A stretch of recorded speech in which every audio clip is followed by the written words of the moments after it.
সনাতনী নাম এখন আর আমাদের মধ্যে কাজ করছে না। কি বাবা বলুন?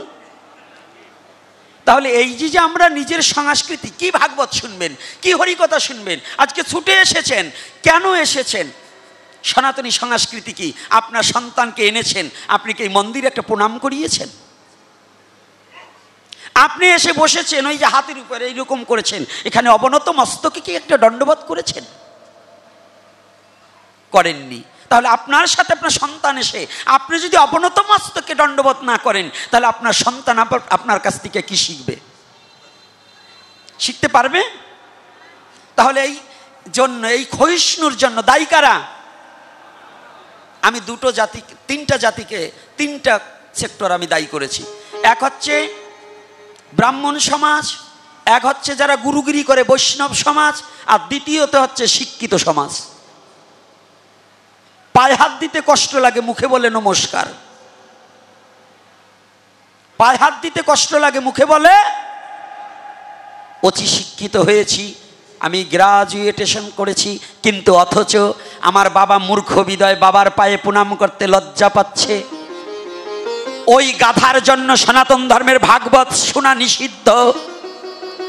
যে সন্তান শিক্ষিত হয়ে তার মা বাবাকে পরিচয় দিতে লজ্জা পায়, ওই চাষি লোকটাই একদিন তোমাকে পড়াবার নিমিত্তে দুটো বলদকে নিয়ে হাল চাষ করে সেই ফসল ফলিয়ে তোমার লেখাপড়ার যোগান দিয়েছিল, দেয়নি বাবা? আজকে সেই মা বাবাকে প্রণাম করতে তোমার লজ্জা করে। ওরে মূর্খ, এর চেয়ে তোমার মৃত্যু অবধারিত শ্রেষ্ঠ। যে সন্তান তার মা বাবাকে প্রণাম করতে লজ্জা পায়, ইতস্ত বোধ হয়, 1,00,000,000 লোকের মধ্যেও আমার বাবাকে পরিচয় দিতে আমার কখনো লজ্জা নেই। যেমন 1,00,000,000 লোকের মধ্যে আপনার বাবাকে পরিচয় দিতে যেমন কোনো সৎ সন্তানের, সঠিক সন্তানের যেমন বাবাকে পরিচয় দিতে লজ্জা লাগে না, পৃথিবীর সমস্ত ধর্মের মধ্যে ধর্মের লোক থাকবে, কোটি কোটি ধর্মের লোক থাকবে, তার মধ্যে আমি সনাতনী, আমার এই পরিচয় দিতে আমার কোনো লজ্জা থাকবে না। কোটি কোটি ধর্ম থাকবে, তার মধ্যে আমি বুক ফুলিয়ে বলতে পারি আমি সনাতনী।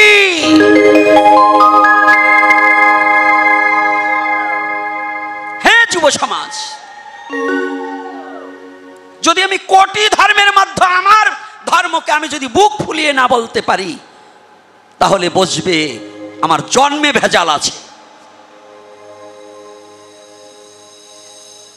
অর্থাৎ আমি যদি আমার ধর্মের পরিচয় দিতে ভুল করি, বুঝবে আমার জন্মে ত্রুটি আছে।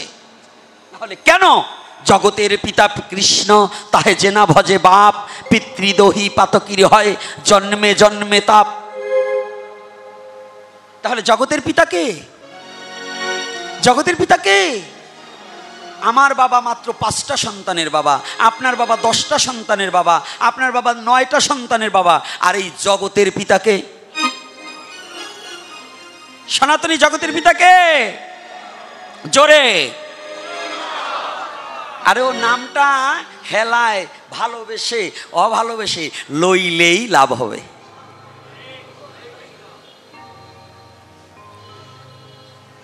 তাহলে যদি জগতের পিতা কৃষ্ণ হয়, তাহলে সেই জগৎ পিতা জগদীশ্বরের নাম বলতে কি আমাদের লজ্জা থাকা উচিত? তাহলে কেন আমরা সনাতনী রাজ বুক ফুলিয়ে কেন বলতে পারবো না আমি কৃষ্ণের সৈনিক, আমি ভগবান রামচন্দ্রের সৈনিক, আমি দয়াল নিতাই চাঁদের সৈনিক, আমি গৌর হরি সৈনিক? বল হরিবল। কেন বলতে পারবো না? কেন মাথা নিচু করে থাকতে হবে? বলো বীর উন্নত মম শির। কেন সনাতনী জাতি মাথা নিচু করে দিয়ে বসে থাকবে? হ্যাঁ সনাতনী জাতি, তুমি বীরের সন্তান। সনাতনী জাতি কোনো কাপুরুষের সন্তান হতে পারে না। সনাতন ধর্মে যারা জন্মগ্রহণ করেছে, যে যুবক যুবতী আবার বৃদ্ধ বনিতা এই সনাতন ধর্মে যে জন্মগ্রহণ করেছে, সে কখনো কাপুরুষ নয়, বীর পুরুষের সন্তান। আমি কোনো ভিখারির সন্তান নয়, আমি রাজপুত্র। এটাকে মনে মেনে নিতে হবে। আমার পিতা কৃষ্ণচন্দ্র 100 বছর রাজত্ব করেছে, আমার পিতা রামচন্দ্র তিনিও রাজত্ব করেছে কি না? তাহলে আমার পিতা কৃষ্ণচন্দ্র যদি রাজত্ব করে থাকে, আমি কৃষ্ণের পুত্র, তাহলে আমি রাজপুত্র। আমার তো বিশ্ব জগতে কাউকে ভয় পাওয়ার কথা নয়। রাগ হচ্ছেন নাকি?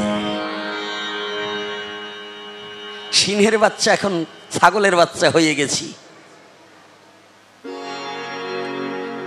ছাগলের সাথে মিশতে মিশতে ছাগলের বাচ্চা হয়ে গেছি। এজন্য শাস্ত্র বলছে, যেই সঙ্গ লয় জীব সেই সঙ্গ পায়, সঙ্গ গুণে ভালো মন্দ জানিবে নিশ্চয়। তাহলে সঙ্গ করবে কি? কার সঙ্গ করবে না বলে পারছি না। স্বামী বিবেকানন্দ, কর্মবীর সন্ন্যাসী স্বামী বিবেকানন্দ। আমি পৃথিবীর কোনো মহাপুরুষকে ছোট চোখে দেখি না, কিন্তু কাদেরকে নিয়ে একটু আলোচনা করি জানেন? যারা মহাপুরুষদেরকে ভগবানের আসনে বসিয়ে দেন, এইগুলো আমার পছন্দ। আমি না, শুধু শাস্ত্রেও বলেছে নিষেধ। এর কারণ হচ্ছে, যেমন আজকে মন্দিরগুলো খুব ভালো লেগেছে আমার, যে পর্যায়ক্রমে আছে, কিন্তু কোনো কোনো জায়গায় মায়েরা বাবারা, যেমন এই শরীয়তপুরে একসময় ধর্মটাকে কি বুঝতো না, তখনই মহাপুরুষ রূপে ভগবানের প্রেরিত পুরুষ ঠাকুর রাম ঠাকুর এসে উপনীত হয়েছে, কিন্তু রাম ঠাকুর ভগবান নন। এই রাম ঠাকুরে অনেকে দেখছি কৃষ্ণ আর রাম ঠাকুরকে এক আসনে রাখছে। আমি আজকে কয়েকবারই গিয়েছি, আর একবারিতে গিয়েছি দেখি রাম ঠাকুরের পায়ের নিচে ভগবান কৃষ্ণের ছবি। এটা সম্পূর্ণ অপরাধ। রাম ঠাকুর যদি ভগবান হতো, তার দাড়ি মোছ থাকতো না, সে বুড়ো হয়েছে। ভগবান কোনোদিন বুড়ো হয় না। ভগবান চিনবেন কি করে? 6টা ঔষাজ্য। আবার কেউ রাগ করবেন না আমার কথায়, রাগ করছেন নাকি? আর করলেও কিছু আসে যায় না, আগামীতে আনবেন না, না আনলে আমার বইয়েই গেল। আমার মতো বক্তা থাকলে আপনাদের মতো কমিটি আছে, আর কমিটি থাকলে আমার মতো বক্তাও আছে। এজন্য আপনাকে তেল মেরে কথা বলে আপনার এখানে পাঠে আসতে হবে, এইরকম তেল মারা লোক আমি না। যেটা বাস্তব সেটা বলে যাব। তাহলে কি? ভগবান কৃষ্ণ, এই ভগবান কৃষ্ণের আসনে কারো বসার অধিকার নেই। এজন্য প্রথম স্তরে রাধা গোবিন্দ, দ্বিতীয় স্তরে নিতাই গৌর পঞ্চতত্ত্ব, তৃতীয় স্তরে গুরু এবং স্বর্গস্বামী বর্গ। এজন্য প্রত্যেকটা ঘরে 3টা স্তরে বিগ্রহ সাজাতে হয়। রাম ঠাকুর কিন্তু ওই পঞ্চতত্ত্বের সারিতেও যাবে না, রাম ঠাকুর যাবে হচ্ছে ওই গুরুবর্গের ওই স্বর্গস্বামীর সারিতে। তাহলে এই যে না জানিয়ে ধর্ম, যে এই যে নিজেদের ব্যক্তিগত মত পোষণ করা, শাস্ত্রের সাথে সম্পর্ক না রেখে চলা, এতে একদিন জানবেন আপনারই অবনতি হবে, মূল সনাতন হারিয়ে যাবে। কারণ কি জানেন? আপনারা বেদ পুরাণ ভাগবত এগুলো থেকে বঞ্চিত হয়ে যাবেন। ঠাকুরকে জানতে হবে। ঠাকুরের অত গ্রন্থ নয়, ঠাকুরের জন্ম এবং ঠাকুরের কর্ম এই সম্বন্ধে যে লেখা আছে ওইটাকে আপনার আমার সবার শিখতে হবে। একজন মহাপুরুষের আদর্শ জানা বুঝা এটা আমাদের সবারই দরকার আছে। কিন্তু ওইটার সাথে রামায়ণ, মহাভারত, গীতা, ভাগবত এইটাকে যোগ করতে হবে। যতদিন পর্যন্ত গীতাকে পরিত্যাগ করে যদি শুধু রাম ঠাকুরকে নিয়ে যদি তার জীবন চরিত্র আলোচনা করেন, তাহলে আপনার পক্ষে কিচ্ছু হবে না। আর যদি ঠাকুরকে প্রণাম করে বলেন, ঠাকুর তুমি কৃপা করে আমি যেন রাধা গোবিন্দ ভজন করার মন তৈরি করে দাও, তুমি আমাকে কৃপা করো, এই বলে ঠাকুরকে প্রণাম করতে হবে। তাহলে আজকে যে বীর সন্ন্যাসী, হ্যাঁ সনাতনী ধর্মের যুবক যুবতী ভালো করে জানো, আমাদের তো এখন ধর্মের লড়াই চলছে, তাই না? কারটা বড়? লড়াইও না, হিংসা চলছে। কে কত দল বাড়াতে পারো, তো একটু ভালো করে শুনে নিন। চিকাগো শহরে যেদিন স্বামী রামকৃষ্ণ পরমহংসদেবের কৃপায় যেদিন স্বামী বিবেকানন্দ গিয়েছিলেন, তখন স্বামী বিবেকানন্দর অল্প বয়স, বয়সটা অতীব অল্প, কিন্তু লঙ্কা যতই ছোট হোক ঝালটা কিন্তু বেশি। গুরু কৃপা তো। বিবেকানন্দ গিয়েছে, বিবেকানন্দ একখানা শ্রীমদ্ ভগবদ গীতা বুকে যখন শিকাগো শহরে যাবে, রামকৃষ্ণদেবকে প্রণাম করেছে। ঠাকুর, আমার ডাক এসেছে, তুমি কৃপা করে আমাকে আশীর্বাদ করে দাও।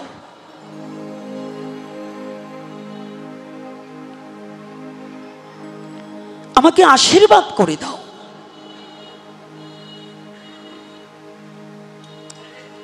রামকৃষ্ণদেব চিন্তা করলেন, আমি ওকে কি দেব আশীর্বাদ স্বরূপে? রামকৃষ্ণদেব একখানা শ্রীমদ্ ভগবদ গীতা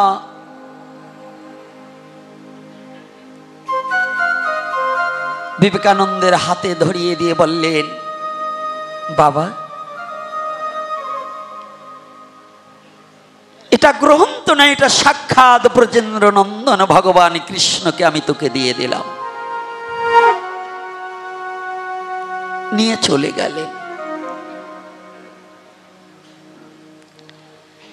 একে একে সমস্ত ধর্মের ধর্মগ্রন্থ এনে উপনীত করলেন, কিন্তু বিবেকানন্দকে দেখে এই সনাতন ধর্ম তো, সনাতন ধর্মের ধর্মগ্রন্থ শ্রীমদ্ ভগবদ গীতাকে একেবারে সব গ্রন্থের নিচে রেখেছে, সব ধর্মগ্রন্থের নিচে রেখেছে। যখনই নিচে রেখেছে না, একজন বিদেশি ভদ্রলোক বিবেকানন্দকে একটু চেতাবার জন্য, যে অল্প বয়স দেখি একটু রাগান্বিত করতে পারি কিনা, যদি রাগাতে পারি মানুষের ক্রোধেই জীবন নষ্ট হয়। তো এই ক্রোধ বাড়াবার জন্য বলছে, বাবু, আপনার ধর্ম একেবারে সবার নিচে। বলছি কেন? বলছে, আপনার ধর্ম দেখুন ওই যে সব গ্রন্থের, সমস্ত ধর্মগ্রন্থের নিচে রাখা হয়েছে।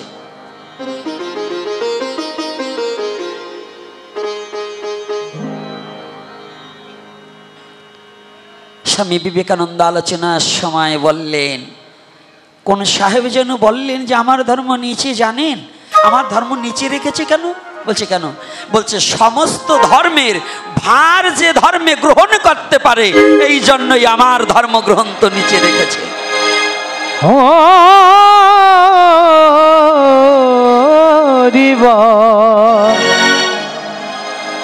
জয় শ্রী রাধে। কথাটা বুঝেন? রাগ না হয়ে কি বলছে?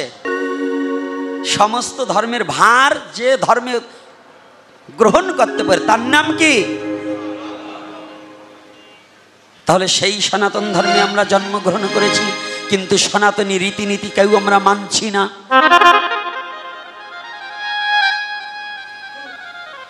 লীলায় যাব, যেখানে রেখে গেছিলাম গতকাল, ওখানে না যেয়ে যাব না, একবার গিয়ে টাচ দিয়ে চলে আসছি, তাই তো আবারও যাব, কিন্তু দুটো কথা না বলে যে পারছি। এগুলো প্রয়োজন আছে কি না? ডায়াবেটিক্সের রুগী খালি মিষ্টি খেলে তো বাড়বেই, আমার অবস্থা যা, কিন্তু তিতেও মাঝে মাঝে খাওয়াতে হবে যাতে ডায়াবেটিক্স কমে যায়। তো আমাদের সমাজে এখন ডায়াবেটিক্সের রুগী, অর্থাৎ মিষ্টি খাওয়ার লোভ বেশি, কিন্তু এতে যে আমার ক্ষতি হবে এটা আমরা বুঝি না। অর্থাৎ নিজের স্বধর্ম নিয়ে চর্চা না করে পরধর্ম নিয়ে চর্চা করা আমাদের কোনো অধিকার নেই। আমরা কোন ধর্ম নিয়ে চর্চা করব? সনাতন ধর্ম নিয়ে, আমার ধর্ম নিয়ে। অন্য কোনো ধর্মে কি আছে কি ওটা আমার দেখা বোঝার কোনো প্রয়োজন নেই। আমার ধর্ম সম্বন্ধে আমার একান্ত চর্চা করা কর্তব্য, একান্ত চর্চা করা কর্তব্য। আজকে না বলে পারছি না। এই চর্চাটা যদি আরো 50 বছর আগে থেকে হতো, তাহলে বোধহয় সনাতন ধর্মের লোক এই বাংলাদেশ ছেড়ে এত অন্য দেশে যেতে হতো না। এই বাঙালি নিজের স্বধর্ম, বাঙালি সনাতনী নিজের স্বধর্মকে চর্চা না করার কারণে এই দেশ থেকে মেলাচ্ছর বেশে চলে যেতে হচ্ছে।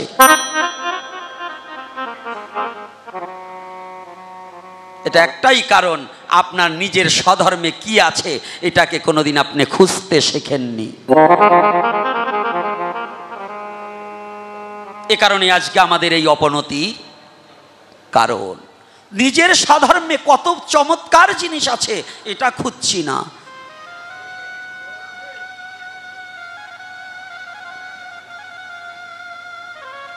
গতকাল যেখানে বলেছিলাম আসি, আবার এই পাড়া থেকে আসি, তারপরে আবার ওখানে যাব, একটু রেখে যাই।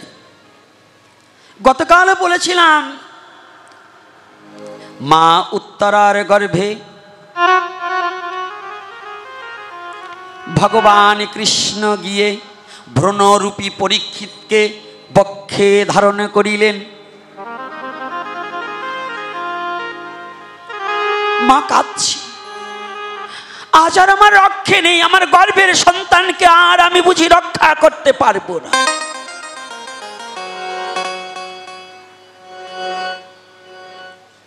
সনাতনী জাতির জন্য শুভ সংবাদ,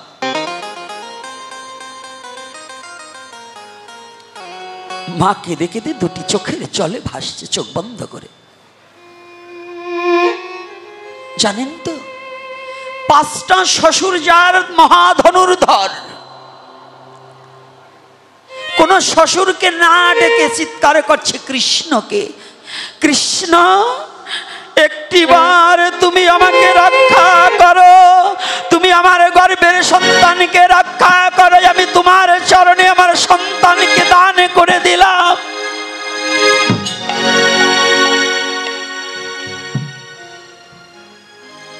ভক্ত যদি, ভগবান সব সইতে পারে, কিন্তু ভগবান ভক্তের চোখের জল কোনোদিন সইতে পারে না। সব সইতে পারে, কিন্তু ভগবান কখনো ভক্তের চোখের জল সইতে পারে না। কৃষ্ণ গর্ভে প্রবেশ করে যখন ভ্রণরূপী পরীক্ষিতকে যখন কোলে নিয়ে বসে আছে, ইতিমধ্যে ব্রহ্মাস্ত্র এসে উপনীত হয়ে গেছে। ব্রহ্মাস্ত্র এসে দেখতে পায় ভগবান যাকে হত্যা করবার জন্য অশ্বত্থামা পাঠিয়েছে তাকেই কোলে নিয়ে ভগবান কৃষ্ণ বসে আছে। রাধে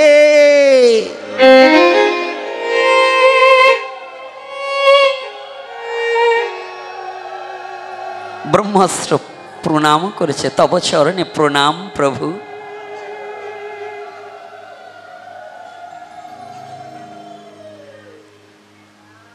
আমি প্রতিটা পাঠে প্রতিদিন বলি যে সনাতন ধর্ম শ্রেষ্ঠ ধর্ম কেন, তার একটা গুণ, একটা রূপ, একটা না একটা বর্ণনা ভগবান গৌরহরি আমার দ্বারা করিয়ে রাখে। এই যে সনাতন ধর্ম শ্রেষ্ঠ কেন একটু বুঝে নিন।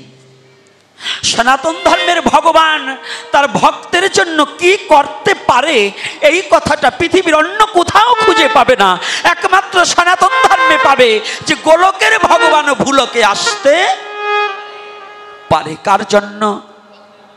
তার ভক্তের জন্য। বাবা বাবা, ও মা জানো মা, ব্রহ্মাস্ত্র ভগবানকে প্রণাম করে বলছে, ভগবান তুমি যাকে কোলে নিয়ে বসে আছো ওকে হত্যা করবার নিমিত্তে আমাকে পাঠিয়েছে।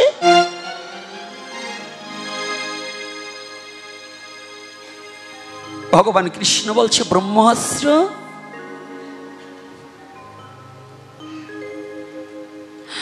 যদি পৃথিবীর জগতে জীব যদি আমাকে ধরতে চায়, আমি যদি ধরা না দেই কেউ কোনোদিন আমাকে ধরতে পারে না।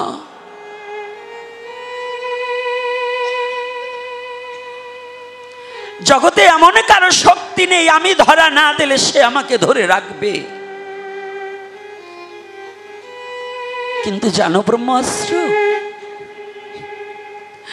এ বিশ্ব জগতে আমি যদি কাউকে ধরি সে আর কোনোদিন পড়ে না। আমি যদি কাউকে একবার ধরি সে আর কোনোদিন পড়ে না। ও ব্রহ্মাস্ত্র, আজ আমি যাকে জড়িয়ে ধরে রেখেছি সে আমার প্রসাদ। প্রসাদ মানে কৃপা, প্রসাদ মানে কৃপা, সে আমার কৃপার পাত্র। ব্রহ্ম অস্ত্র, তুমি জানো না আমার ভক্তের জন্যই আমি সব কিছু পারি। আমার ভক্তের জন্য আমি সব কিছু কন্ট্রোল করতে পারি, সমস্ত কিছু আমি উজাড় করে দিয়ে দিতে পারি। তুমি যে একটিবার যে ভক্তকে হত্যা করবার নিমিত্তে তুমি ছুটে এসেছো, ওই ব্রহ্মাস্ত্র তোমার তেজ যদি ঢালতে হয় আমার বক্ষ পেতে দেব, তবু আমার ভক্তকে নষ্ট হতে দেব না।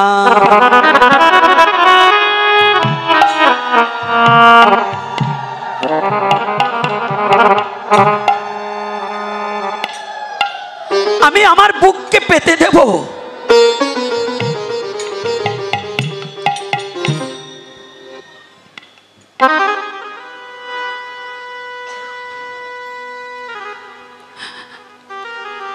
তোমার যত তেজ আছে আমার বুকে ঢেলে দাও। কিন্তু জানো, আমার ভক্তের কোনো বিনাশ নেই।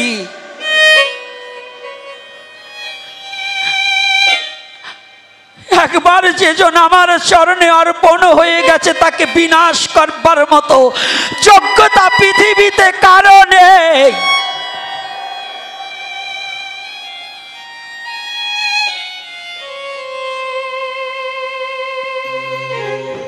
ব্রহ্মাস্ত্র, আসো।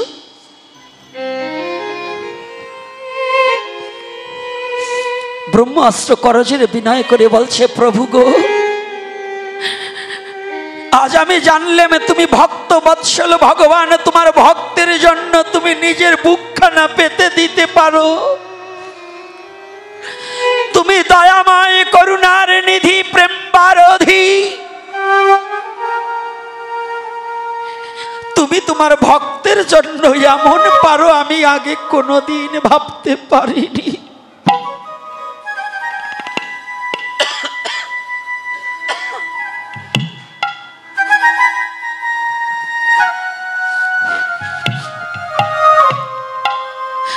আজ দেখলাম তুমি সত্যি ভক্ত বৎসল ভগবান। ব্রহ্মাস্ত্র প্রণাম করেছে, গোবিন্দ, এতদিন শুধু তোমার চরণ দেখেছি, আজ ভগবানের কোলে তোমার ভক্তকে দেখে আমার জীবন বড় ধন্য হলো। আমি শুধু তোমাকে প্রণাম করি নাই, আমি তোমার পক্ষে যে তোমার ভক্ত আছে আমি তোমার ভক্তকেও দণ্ডবত করি। হা হা হা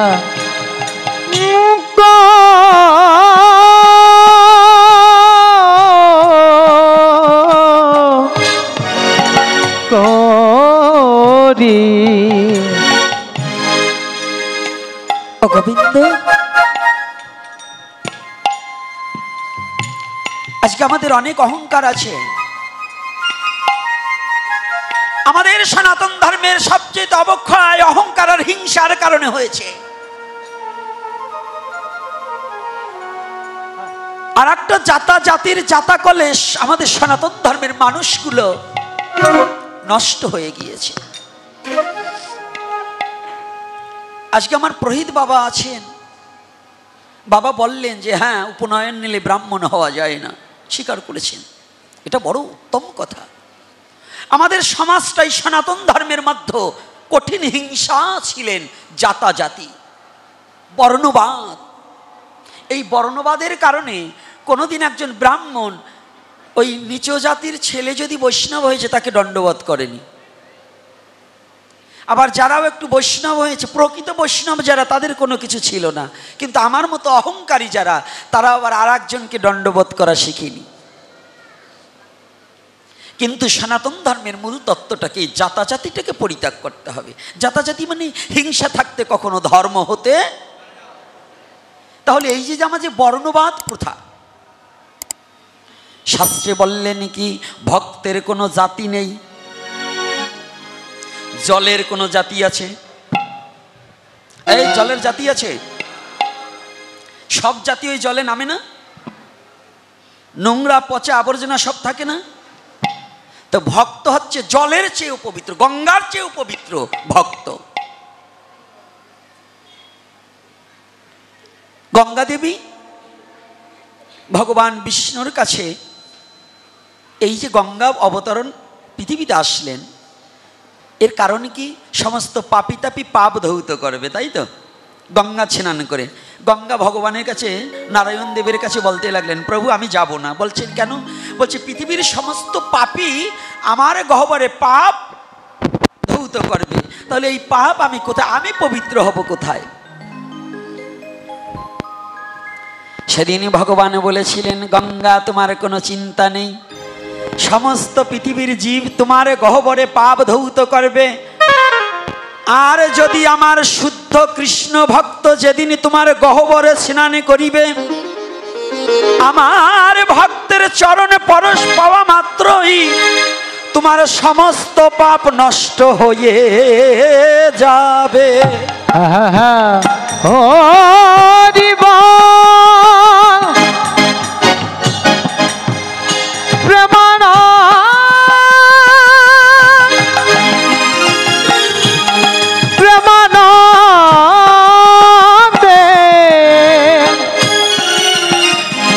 হরিব হরিব হরিব।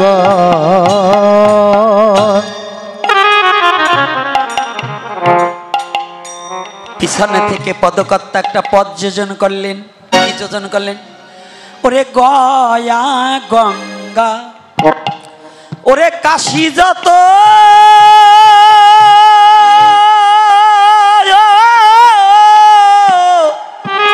বৈষ্ণবের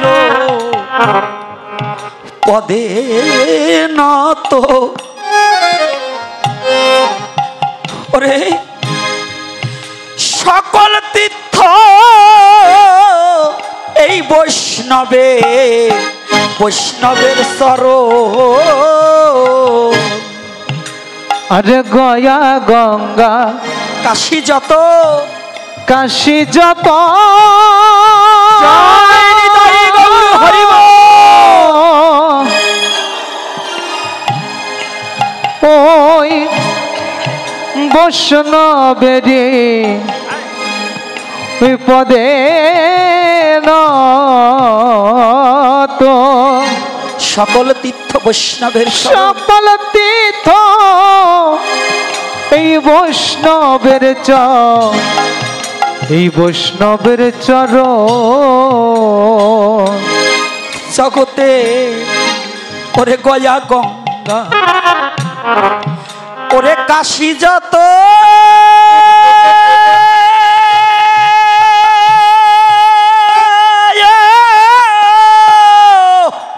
এই কৃষ্ণ ভক্তে পদে নত, সকল তীর্থ এই বৈষ্ণবের চরণ। পাগল মন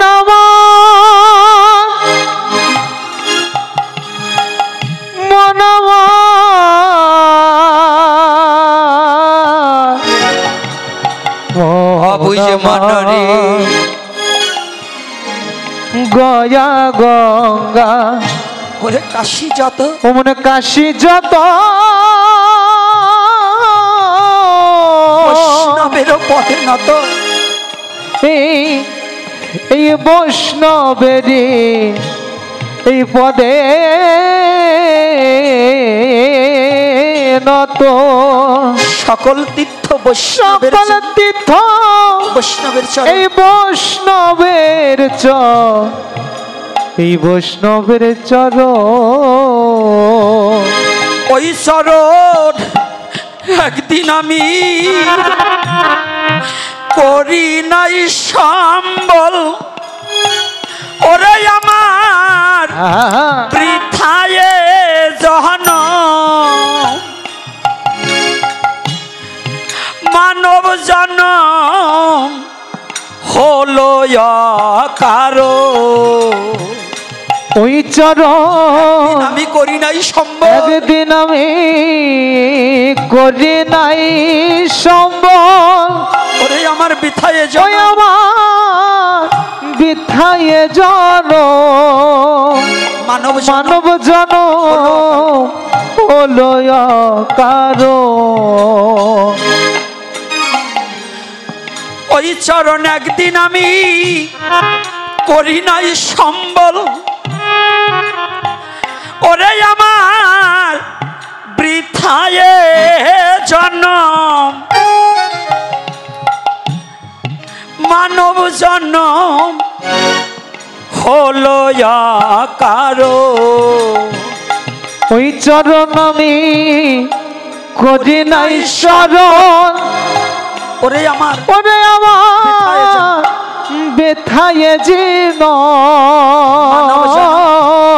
মানব জনম, এই মানব জনম হলো কারো।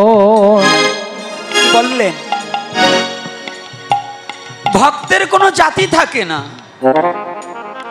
হে সনাতনী জাতি, বিভক্ত না হয়ে ভক্ত হওয়ার চেষ্টা করো।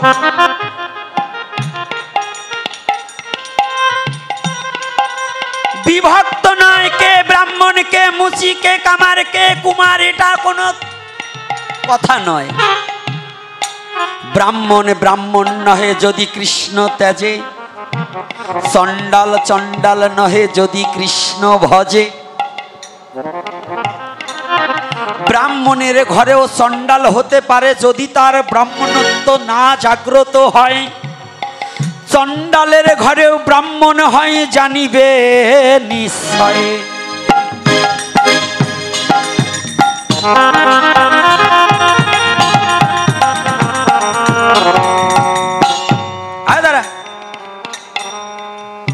আজকে বৈষ্ণব হয়েছি, তিলক পরেছি, মালা পরেছি, এই তোরটা খাবো না, অমুকেরটা খাবো না। আবার বাজারে গেলে সব দোকানের চা খাই, রুটি ভাজা খাই। আছে না এরকম? ব্রাহ্মণ কর্তারা, হ্যাঁ আমার ব্রাহ্মণ কুলে জন্ম, তোর হাতের তা খাবো নাকি? ওই এক জায়গা যখন যাবে ওই জায়গা যে ভঙ্গি ধরবে, হ্যাঁ আমি তোর হাতের তা খাবো না, জানিস আমার কত বড় কুলে জন্ম, আমি ব্রাহ্মণ। কিন্তু বাজারের লুচি পুরি সিঙেরা খাইতে আর দোষ নাই।